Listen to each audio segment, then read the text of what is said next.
Shalom. Setelah 6 minggu kita mendengar firman Tuhan dan kita telah menggali ayat per ayat firman Tuhan yang seringkali salah tafsir, salah dimengerti, salah dikutip. Sekarang mestinya kita sudah lebih aware betapa pentingnya untuk memahami firman Tuhan dengan benar. Jika Anda merasa sangat stupid, sangat bodoh selama ini, salah mengerti ayat-ayat yang populer, it's okay. Kalau kita sudah aware, ini waktunya kita untuk belajar be not stupid, untuk tidak bodoh. Kita perlu belajar firman Tuhan. Kita perlu sangat serius dengan firman Tuhan. Pertanyaan yang mau kita jawab hari ini adalah bagaimana caranya belajar firman Tuhan secara mandiri? Bagaimana caranya untuk tidak salah memahami firman Tuhan? Ada 3 prinsip yang kita perlu perhatikan. Yang pertama, don't believe everything you hear. Jangan mudah percaya apapun yang kita dengar, bahkan dari seorang pengkhotbah. Yang kedua, take responsibility. Ambil tanggung jawab kita untuk belajar secara mandiri firman Tuhan setiap hari. Yang ketiga, kita perlu aware untuk never put ourselves at the center. Kalau waktu kita membaca firman Tuhan, jangan menaruh diri kita, perasaan kita, ide kita, agenda kita pada ayat-ayat firman Tuhan yang kita baca. Karena kita rindu membiarkan Tuhan berbicara. Kita rindu menemukan kebenaran yang ada di sana. Oke, sebelum kita belajar lebih jauh, mari kita berdoa. Bapa di dalam surga, kami bersyukur untuk kesempatan hari ini kami boleh membangun ibadah kami. Kau Allah Tuhan yang hidup, Kau Allah Tuhan yang benar. Kami rindu belajar kebenaran firman Tuhan, kami rindu belajar memahami ayat-ayat firman Tuhan. Tolong kami Bapa, tolong kami Tuhan. Al Roh Kudus menolong kami, bukan saja untuk mengerti, namun untuk melakukan firman Tuhan. Kami menyambut berkat firman-Mu. Di dalam nama Tuhan Yesus. Yang percaya katakan, amin. Oke, kita mau belajar tentang 3 prinsip ini. Hari ini, belajar dari 2 jemaat yang mendapat special mention dari Paulus. Yaitu jemaat di Berea dan jemaat di Efesus. Kita mau lihat dulu kisah para rasul pasal 17 ayat yang ke-11. Di sana, Paulus memberi kesaksian tentang seperti apa orang-orang Kristen di Berea. Ini yang Paulus katakan. Orang-orang Yahudi di kota itu lebih baik hatinya daripada orang-orang Yahudi di Tesalonika. Karena mereka menerima firman dengan segala kerelaan hati dan setiap hari mereka menyelidiki kitab suci untuk mengetahui apakah semuanya itu benar demikian. Saudara, jemaat Berea sama seperti banyak jemaat di kota-kota yang lain, mereka mendapat kesempatan untuk mendengar pengajaran dari rasul-rasul. Banyak rasul. Mereka bahkan belajar dari Paulus sendiri. Keren banget kan itu ya? Keren banget. Belajar langsung dari orang-orang yang mengalami Yesus secara pribadi. Tetapi respon mereka waktu mendengar pengkhotbah itu beda dengan respon kebanyakan kita hari-hari ini. Respon mereka bukan berkata, wow, Paulus keren. Khotbahnya keren. Pengajarannya berapi-api. Orang yang sangat inspiring. Atau respon mereka bukanlah, wah, ini khotbahnya terlalu berat. Terlalu datar, nggak terlalu relevan, nggak sehari-hari. Respon mereka bukan demikian. Tapi respon mereka lebih menjadi sebuah kerinduan untuk mengenal Tuhan lebih jauh. Waktu mereka mendengar firman Tuhan, mereka bertanya, benarkah seperti yang diajarkan? Apakah ia sungguh mengajar kebenaran Tuhan? Itu yang jemaat Berea pikirkan. Itu alasannya mereka kemudian menyelidiki firman Tuhan setiap hari. Itu alasan yang membuat mereka untuk menyelidiki lagi apapun yang diajarkan kepada mereka. Dan dikatakan bukan asal, saudara. Karena setiap hari. Jadi mereka nggak buru-buru. They take time to study. Berulang-ulang. Serius. Kita bisa katakan adalah extended study. Karena nggak main-main tuh. Nah bedanya dengan kebanyakan kita hari ini adalah bahwa di satu titik dalam kehidupan kita percaya Yesus, kita memberi diri kita dibaptis. Lalu in some way, at some point, kita berhenti belajar. Kita merasa cukup. Kita berhenti membaca firman Tuhan. Kita malas membaca firman Tuhan. Padahal ayat Alkitab, firman Tuhan adalah makanan pokok untuk membangun kehidupan kita. Tidak seorang pun bisa bertumbuh tanpa makanan pokok yang tepat. Makanan pokok untuk kehidupan rohanian kita adalah Alkitab, firman Tuhan. Dan jemaat Berea, mereka mendengar khotbah, mereka mendengar pengajaran, mereka nggak puas. Mereka nggak berhenti di sana. Mereka nggak puas dengan pengkhotbah yang berapi-api, pengkhotbah yang hebat. Enggak. Mereka mengambil waktu untuk self-study. Itu menunjukkan bahwa they give effort. They train their mind to go further, to go deeper, to study more. They train their mind to understand better, to know the real truth from the Word of God. Mereka menaruh effort mereka melatih diri mereka untuk belajar lebih dalam untuk mengenal Tuhan yang benar. Mereka nggak gampang-gampang percaya apa yang diajarkan. Mereka tidak sekedar menelan mentah-mentah apapun yang diajarkan kepada mereka. Bahkan Paulus. Ya, mereka dengar Paulus, mereka tetap belajar lebih jauh firman Tuhan. Anda belajar dari William, jangan berhenti di sini. Mereka yang dengar Paulus saja, mereka gali lagi firman Tuhan. Benar nggak yang Paulus ajarkan? Soalnya juga harus menguji. Benar nggak yang William ajarkan? Oke? Jadi mereka tidak begitu saja menelan mentah-mentah apa yang diajarkan, dan mereka mengambil tanggung jawab mereka untuk belajar firman Tuhan setiap hari. Saudara jangan salah mengerti ya. Jemaat Berea ini bukanlah jemaat yang skeptis, yang nggak gampang percaya, yang sulit terima pengajaran, yang kalau dengar firman, ya udahlah aku udah tahu firman model begituan. Enggak, attitude mereka nggak seperti itu. Mereka menerima dengan kerelaan hati. Itu yang Paulus katakan. Paulus memuji mereka karena mereka rindu menerima pengajaran. They just refuse to digest everything as taught. Mereka hanya menolak, menelan mentah-mentah apapun yang diajarkan. Mereka mau belajar lebih jauh. Mereka nggak puas dengan pengkhotbah yang hebat, yang berapi-api, yang inspiratif. Mereka nggak puas dengan itu. Mereka nggak puas, roh mereka tidak puas hanya dengan pesan firman Tuhan yang menarik. Mereka nggak puas dengan itu. Karena apa? Karena mereka rindu menemukan Tuhan secara pribadi. Mereka rindu menemukan Tuhan secara pribadi melalui firman Tuhan. Kalau kita simpulkan sederhananya, jemaat Berea itu seperti ini, menggunakan kata per kata. Jemaat Berea waktu mereka mendengar firman Tuhan, mereka dengar, mereka selidiki, mereka hidupi, dan berbuah. Ya, mereka dengar, mereka selidiki, mereka hidupi, berbuah. Lebih baik hatinya daripada jemaat di Tesalonika. Oke, ada buahnya. Nah, kebanyakan kita sekarang, banyak orang Kristen hari ini, mungkin kita dengar, kita nilai khotbahnya bagus apa nggak bagus, ya, menarik apa nggak menarik, relevan apa nggak relevan, relate dengan kehidupan saya atau tidak. Setelah itu kalau menarik, kita post, lalu kita lupa. Khotbah apa kemarin? Waduh, kemarin khotbahnya apa ya, Pastor Will? Udah lupa tuh. Karena apa? Itu perbedaannya kita dengan jemaat di Berea. Nah, hari ini kita diingatkan untuk, yuk, kita belajar dari jemaat di Berea. Jangan hanya menelan mentah-mentah. Jangan percaya apapun yang diajarkan. Jangan percaya kepada Pastor William. You have your own part. You have to take responsibility to study the Bible yourself. Oke? Kita perlu belajar firman Tuhan secara pribadi. Jadi, ambil waktu untuk self-study, untuk menikmati firman Tuhan.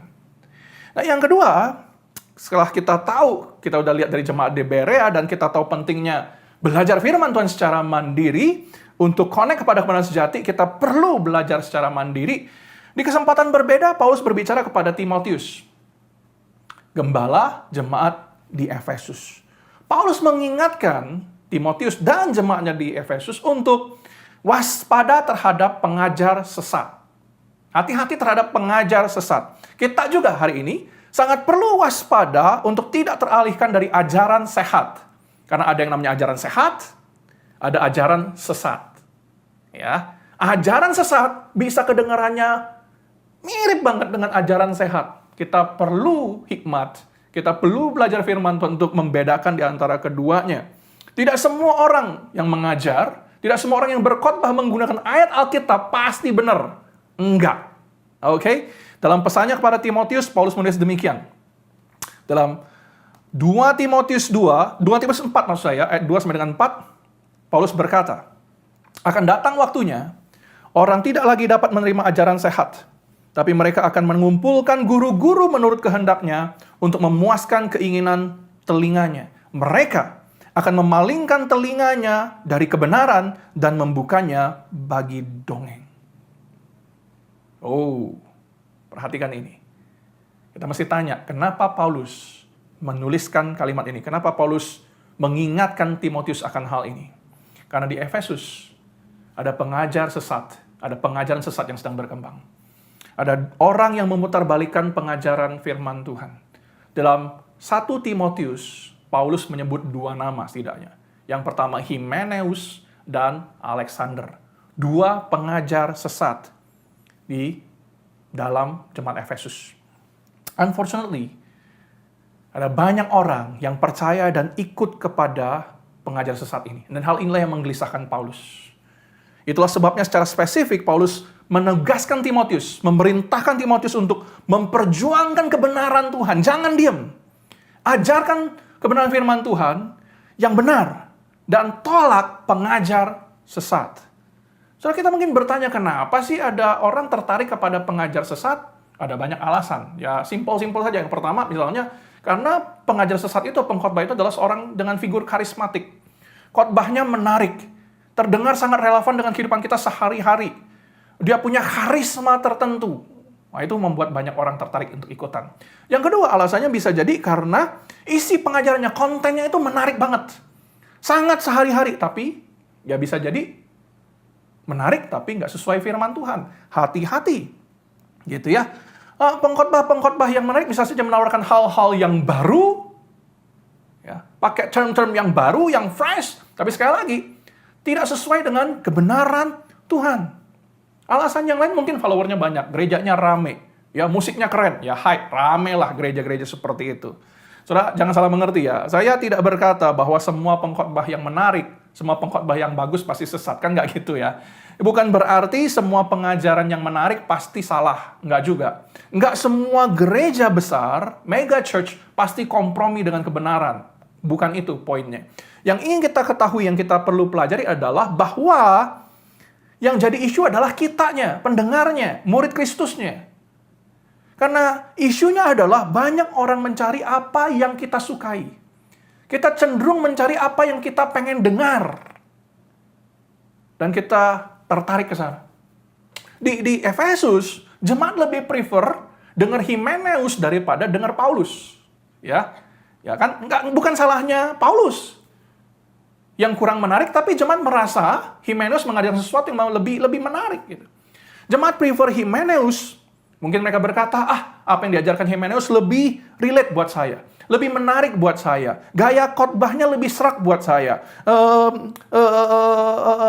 bahasanya lebih cocok buat saya, gaya bahasanya juga kekinian gitu, cocok buat saya gitu ya. Saya. Hati-hati nih, kalau kita belajar kebenaran firman Tuhan, fokusnya adalah saya. Ini isunya. Oke? Ini isunya. Hati-hati jika kita punya kecenderungan memilih-milih pengkhotbah. Hati-hati. Ya. Hati-hati kalau kita mencari gereja sesuai dengan selera kita. Sesuai dengan rasa, pengalaman yang kita mau cari. Hati-hati. Sebagai manusia berdosa, kita harus sangat aware. Kita cenderung melayani ego dan keinginan dan kebutuhan kita sendiri. As a sinner, we tend to serve the way of our heart. We tend to serve the sin in our heart. The problem of sin in our life. Kita cenderung melayani itu. Gitu. Tentu saja kita nggak seneng kalau kita ditegur. Kita nggak ada orang yang suka dikasih tahu Anda melakukan kesalahan. Tidak ada seorang yang senang dikasih tahu ini nggak boleh, itu nggak boleh. Tapi waktu kita hidup dengan attitude seperti itu, it's all about me, apa yang aku pengen apa yang ingin aku rasakan, apa yang aku pengen alami, that is very dangerous. That is actually super dangerous. Inilah mereka yang Paulus katakan sebagai orang yang nggak lagi terima mau ajaran sesat. Nggak lagi mau terima ajaran sehat. Inilah yang Paulus katakan sebagai orang yang mengumpulkan guru, mengumpulkan pengkhotbah, punya playlist pengkhotbah di YouTube menurut keinginan hatinya. Untuk apa? Memuaskan keinginan telinganya. Memalingkan telinga dari kebenaran dan membukanya bagi dongeng. Simply put, inilah tipe orang yang Paulus katakan, they put themselves at the center. Mereka menaruh diri mereka sebagai center. Sebagai yang menjadi judge, yang menjadi penilai. Yang benar salah. Saudara, hati-hati. Kita tidak boleh menempatkan diri, keinginan, agenda, dan ide kita waktu kita belajar firman Tuhan. Karena itulah dalam konteks ini, Paulus berkata kepada Timotius, ini ayat utuhnya, 2 Timotius 4, ayat 2 sampai dengan 4, sampai dengan 3, ini yang Paulus katakan, beritakanlah firman, siap sedialah baik atau tidak baik waktunya. Nyatakanlah apa yang salah. Yang salah harus dikatakan, tahu itu salah. Yang sesat harus dikatakan sesat. Ya, tegurlah dan nasihatilah dengan segala kesabaran dan pengajaran, karena datang waktunya nanti. Akan datang waktunya, sekarang sudah waktunya. Orang tidak lagi dapat menerima ajaran yang sehat, mengumpulkan guru-guru dan seterusnya dan sebagainya. Saudara tangkap?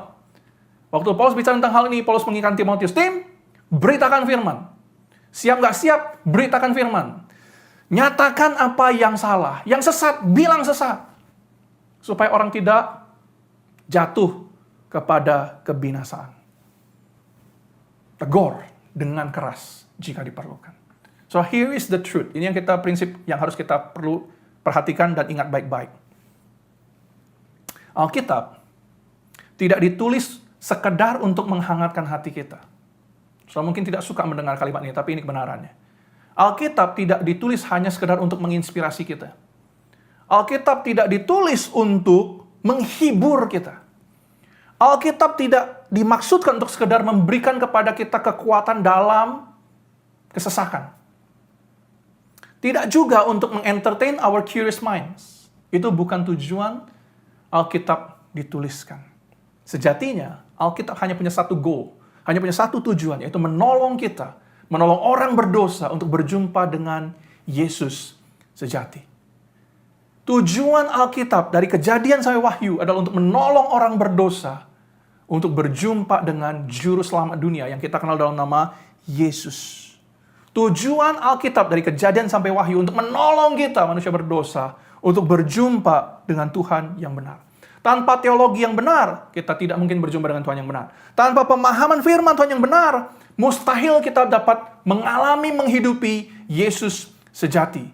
Tanpa memahami firman Tuhan dengan benar, mustahil kita bisa hidup sebagai murid yang sejati. Salah memahami firman Tuhan menghancurkan kehidupan kita. Maka kita belajar kan? Yang pertama, jangan terima mentah-mentah apapun yang diajarkan.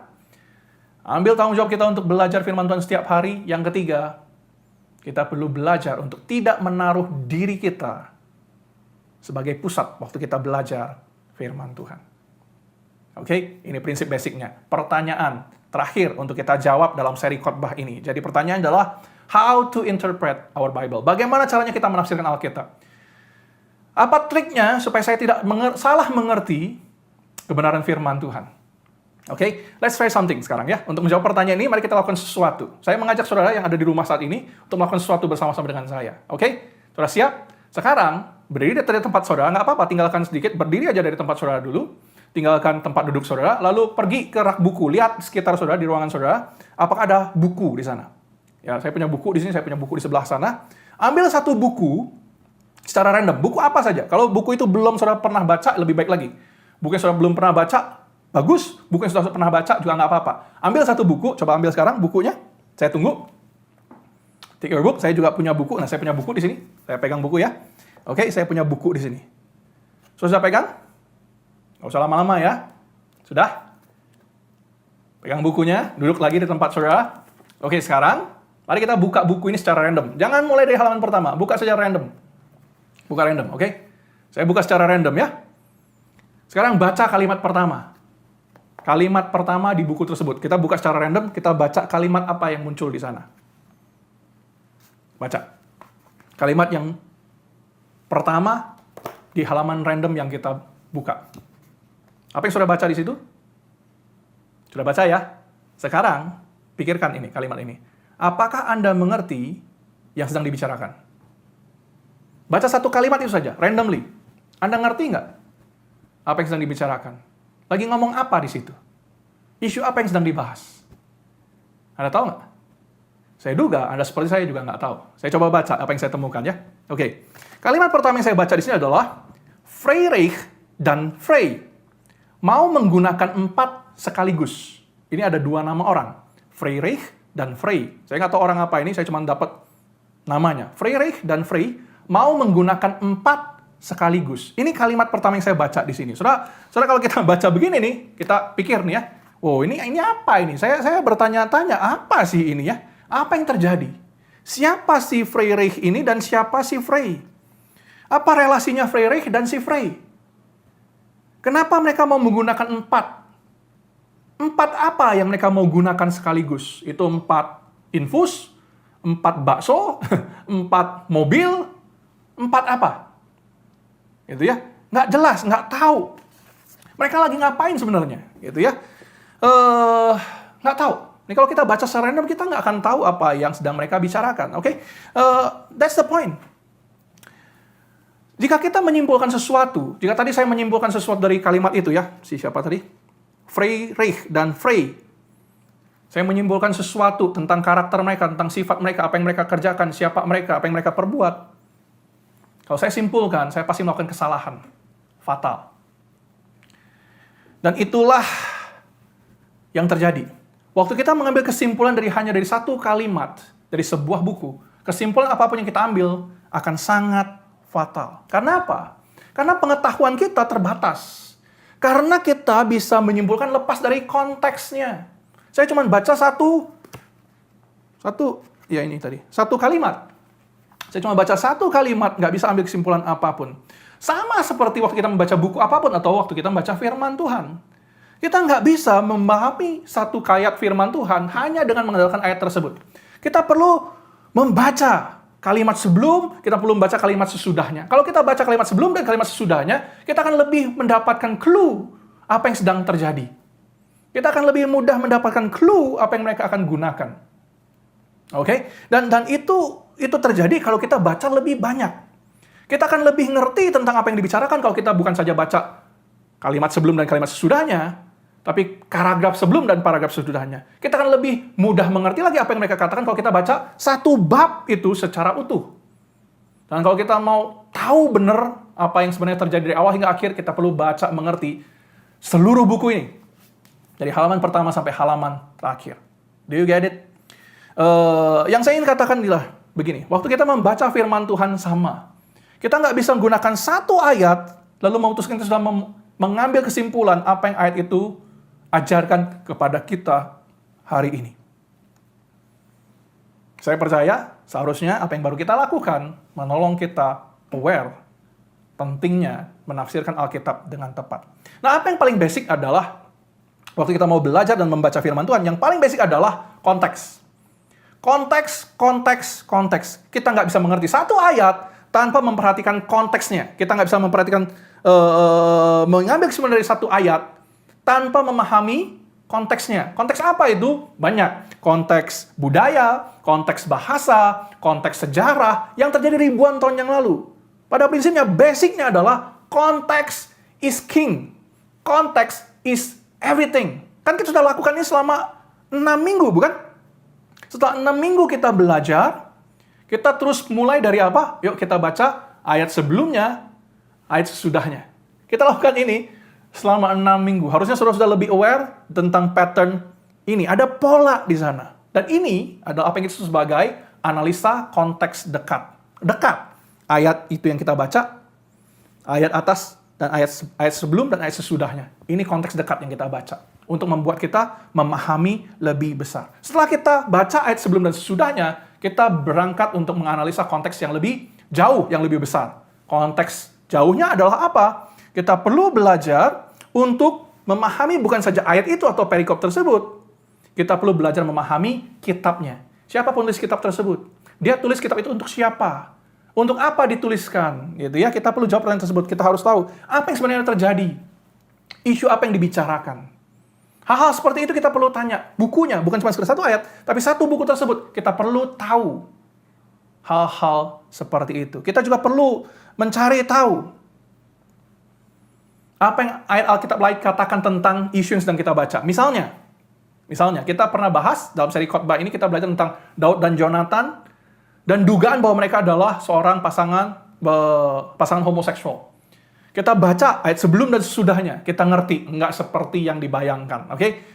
Lalu kemudian apa yang kita lakukan? Kita lihat apa yang Alkitab katakan. Perjanjian lama pikirkan tentang homoseksual, apa yang perjanjian baru pikirkan tentang homoseksualitas. Itu kita sedang menganalisa konteks jauhnya. Tapi sejauh-jauhnya, itu semua yang terjadi dalam satu buku, dalam satu Alkitab. Jadi saya ulang sekali lagi, kalau kita mau belajar memahami firman Tuhan, konteks is king. Konteks is everything. Kita perlu mulai dari konteks, kita perlu pahami semuanya. Nah, jadi kita belajar sekarang, kita harus ingat, ayat apapun itu, satu ayat adalah bagian dari satu perikop. Dia nggak berdiri sendiri. Ayat apapun yang kita baca, dia adalah bagian dari satu perikop.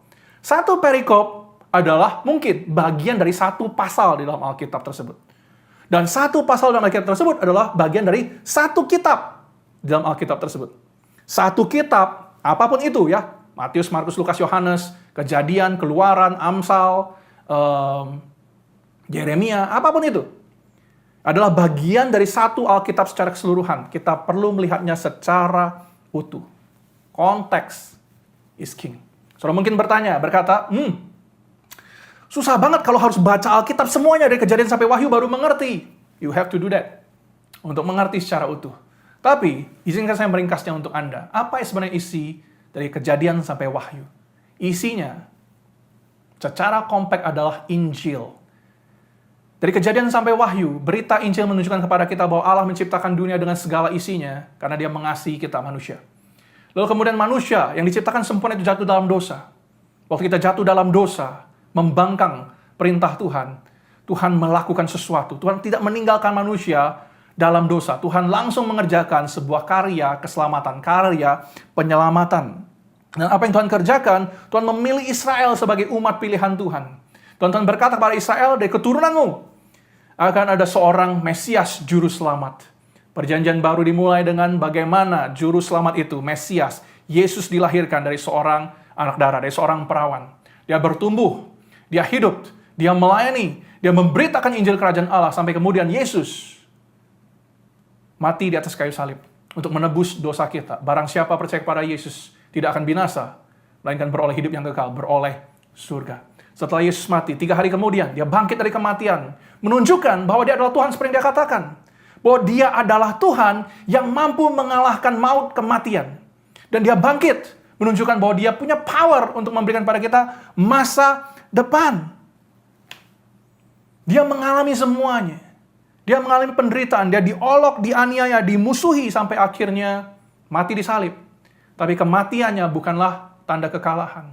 Karena ada kebangkitan yang menunjukkan tanda kemenangan. Saudara, dia naik surga menunjukkan bahwa surga itu nyata. Dan penghakiman kekal, neraka itu real. Apa yang dia tunjukkan kepada kita bahwa dia naik ke surga, dia menyediakan tempat bagi kita. Pasti. Oleh karena itu, apapun yang kita lewatin, kita nggak perlu takut apapun. Sebab tidak ada apapun di tengah-tengah dunia. Tidak ada segala pergumulan, tidak ada pandemi, tidak ada kanker, tidak ada kehilangan apapun yang dapat memisahkan kita dari kasih Kristus. Hari ini, kita berada di masa penantian. Menantikan kedatangan Kristus kedua kali. Dan dia akan menjemput kita ke awan-awan. Itulah Injil. Itulah berita kasih Tuhan yang rindu menyelamatkan kita dari dosa. Dari Kejadian sampai Wahyu. Inilah pesan, inilah konteks Injil. Inilah konteks sejarah keselamatan yang kita harus selalu ingat waktu kita membaca pesan firman Tuhan. Oke, setelah kita memahami konteks dekatnya, ayat sebelum dan sesudahnya. Setelah kita memahami konteks jauhnya, apa yang dikatakan oleh kitab tersebut, apa yang dikatakan oleh ayat Alkitab lain tentang topik yang sedang kita bahas. Dan setelah kita tahu gospel message dari Kejadian sampai Wahyu, baru kemudian kita membawa konteks itu dalam konteks kehidupan kita hari ini. Kita sudah mengerti konteks yang terjadi ribuan tahun yang lalu, baru kemudian kita ambil kesempatan untuk menariknya kepada konteks kita hari ini. Setelah kita paham, baru kita tanya, apa yang ayat itu atau perikop itu katakan buat kita hari ini, di dunia kita hari ini. Apa yang harus aku hidupi setelah aku belajar firman Tuhan ini. Saudara, demikianlah caranya kita bertumbuh. Demikianlah caranya kita tidak akan pernah salah untuk memahami kebenaran firman Tuhan. Tentu saja apa yang saya ajarkan hari ini sangat sederhana. Saya mempelajari hermeneutics, ilmu menggali dan menafsirkan Alkitab selama 2 semester. Saya harus mengajarkan dalam waktu beberapa menit. Tapi ini yang saudara dapat lakukan secara pribadi. Sebelum saudara Google, sebelum saudara search, sebelum saudara membuka buku komentari atau apapun itu, baca firman Tuhan, kuasai firman. Dan kita belajar satu hal, kita diingatkan hari ini. Alkitab, firman Tuhan tidak ditulis untuk sekedar menghangatkan hati kita. Tidak sekedar untuk menghibur, memberikan pada kita inspirasi. Firman Tuhan tidak ditulis, tidak dimaksudkan untuk sekedar menjadi penguatan buat kita yang berada dalam kesukaran. Tidak untuk entertain our curious minds. Tapi Alkitab dari awal hingga akhir punya satu goal. Menolong kita berjumpa dengan Yesus. Menolong Anda berjumpa dengan Yesus.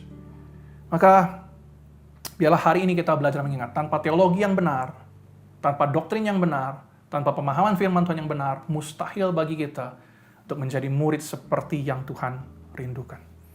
Mari kita belajar, mari kita bertumbuh dalam firman Tuhan. Oke? Mari kita berdoa, mari kita mohon Tuhan menolong kita bertumbuh menjadi murid Kristus yang belajar firman Tuhan setiap hari. Amin. Mari kita berdoa.